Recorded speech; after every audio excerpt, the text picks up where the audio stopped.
আমি S A Prince সবাইকে আন্তরিক অভিনন্দন জানিয়ে শুরু করছি জেডএস টেলিভিশনের আজকের সংবাদ।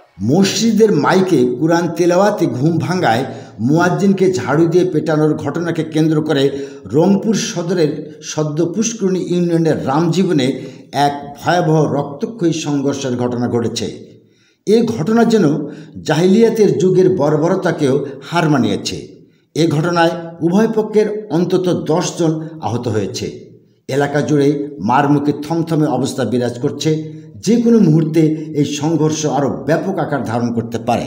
আশাকালী 1 বছর থেকেই আমাদের মসজিদ নিয়ে একটা দ্বন্দ্ব চলতেছে। আমাদের মসজিদের ইমাম সকালবেলা কোরআন তেলাওয়াত করে, ওদের বেলে ওই কোরআন তেলাওয়াত করাইয়ে আর কি মসজিদের মক্তবের ছাওয়া পাওয়ার ঘরক ডাক দেয়।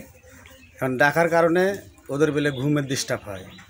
এই ঘুমের ডিস্টার্ব হয় বিধায় ওরাগুলা আনসার আজকার বা তার আরও কিছু অন্য ব্যক্তি আসিয়া আমাদের মুয়াজ্জিনকে ঝাড়ু দিয়ে মারধর করে বা গালিগালাজ করে।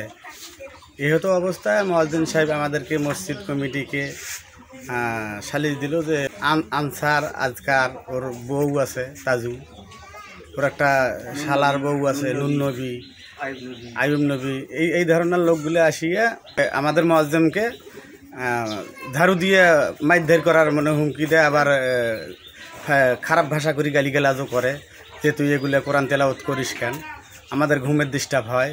তো এই গত শুক্রবার বসার একটা ডেট হয়, বৃহস্পতিবার রাতে আবার ডেট ক্যান্সেল করিয়া কী কারণে ক্যান্সেল করছে আমরা জানি না। তারপরে সকালবেলা ওদের ঢাকার থাকিয়া ওদের বাচ্চারা সবাই ঢাকায় থাকে 15-20 জন, ওরা গিলা ঢাকার থেকে আসিয়া সকালবেলায় আমাদের উপরে খুব হুমকি ধুমকি প্রদান করতেছে।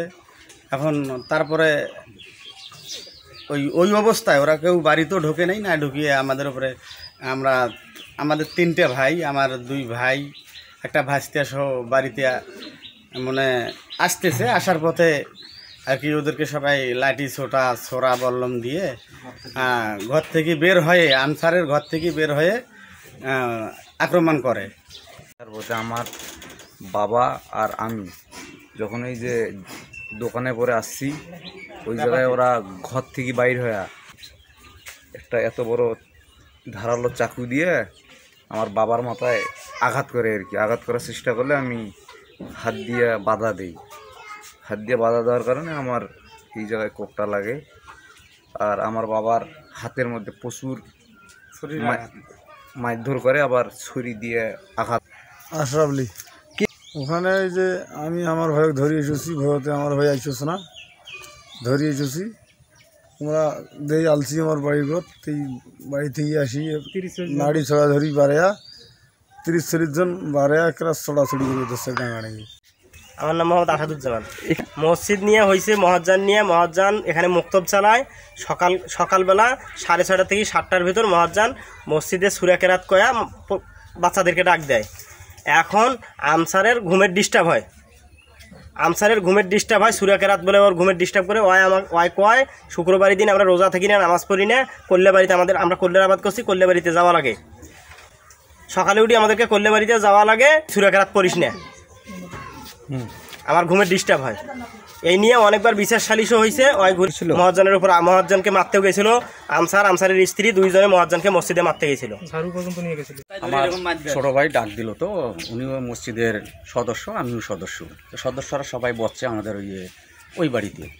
তো আমাকে ডাক দিল, আমিও গেলাম। তো আমার পেছে আমার ছেলেও গেল। যাই ওখানে বসার পরে আলাপ আলোচনা হইতেছে এগুলো নিয়ে। আসলে শুক্রবার আজকে জুম্মার নামাজ বাদ আমরা বসবো নামাজের পর। তাহলে ঠিক আছে। আপনার এই গ্রামের নাম কি? এটা আমাদের গ্রামের নাম হলো রামজীবন। ওরা যে আপনাদের উপর আক্রমণ করলো কটার সময়? এটা আনুমানিক 8:30 9টার মধ্যে, 9টা হবে আনুমানিক, এরকম 9টা আমাদের ধারণা 9টা হবে। আচ্ছা, আপনাদের উপরে আক্রমণ করলো, এটা কি কারণে আক্রমণ করলো তারা? এটা আক্রমণ করলো এই মসজিদের হক কথা বলতে দেয়, ওই কোরআন তেলাওয়াত করবে। তারপরে কি কারণে কোরআন তেলাওয়াত করে বাচ্চার ঘরে ডাক দেন, সকালবেলা এই মুক্তব পড়ায়। এইটা ওদের ঘুমের সমস্যা হয়। এই ঘুমের সমস্যা হওয়ার কারণে তাজনুর বাড়ন ধরিয়েছে, আসিয়ে মসজানও হুমকি দুমকি দেয়। এখন মসজান যা আমাদের কিলে বিচার দেয়। মসজিদের নাম কি? মসজানের নাম হলো আকিনুর। আপনার এই মসজিদের নাম কি? এটা মসজিদের নাম হলো রামজীবন মধ্যপাড়া জামে মসজিদ। News desk, ZS television.